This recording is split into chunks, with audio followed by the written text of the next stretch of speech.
Hey guys, today we are doing a quick unboxing of two entry-level in-ear monitors from Angelears. First up, the KAZA dynamic driver flat earphones are just $34.99, and then the TFZ Athena edition, priced at $129. That's a big price gap, but why?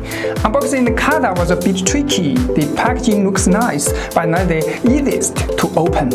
Athena, on the other hand, had a smoother, more premium unboxing experience. Both earphones are compact and well built, but the accessories really set them apart. Athena comes with a laser punch and a richer set of extras, while KAZA keeps it simple. Now, when it comes to sound, it's always personal. KAZA is a straightforward daily earphone, light, small, but average in fit and insulation. Well, Athena is designed for those who want better sound, stronger insulation, and a more ergonomic fit. So, which one is the real entry choice? Honestly, it all comes down to your budget.